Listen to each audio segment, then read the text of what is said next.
USD 125.52 for BCH this week down. We're at all-time lows versus BTC, so perfect time to have a guest to tell us how stupid we are. 220.3 BCH getting wrecked there, but Bitcoin is actually, BTC is having a great run at the moment because a lot of the alternatives are suffering. We're down against ETH too, though.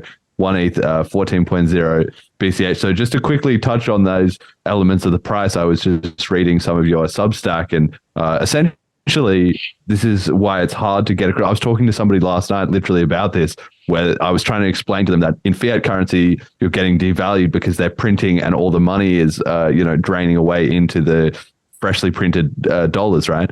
And then I explained about the 21 million limit, and they're like, okay, I kind of get that. But if the price of Bitcoin is fluctuating, isn't that the same thing? And I was trying to explain, well, no, not really, because your share of the 21 million is the same. So the size of the Bitcoin economy grows and shrinks, but at least your allocation is fixed. I had a really hard time. I could tell, we talked for about 10 minutes, and I could tell that Andy still kind of hadn't really clicked with me what was the difference between the Bitcoin exchange rate being volatile and fiat just devaluing over time. Obviously, that also fluctuates. So how do you deal with that and the pricing? Obviously, you have dollar cost averaging when you live on it, that kind of thing. How do you handle volatility? So my party trick is this: I would take a sheet of paper, right, just a notebook, and draw a straight line and say, this is Bitcoin flat rate. And then here's the fluctuation of the dollar, and just have it drawing down. It's like, Bitcoin is the only thing that's stable. It's your purchasing power that's losing it. And it's like, well, what do you mean? And I flip it upside down. It's like, what does that look like? And it looks like, oh, the price is going up. I'm like, yeah, that's the illusion, right? That's the trick.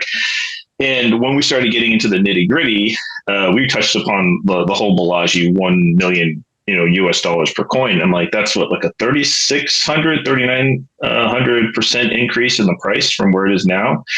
I said, but let's take a look at what that would do to like a gallon of milk, right?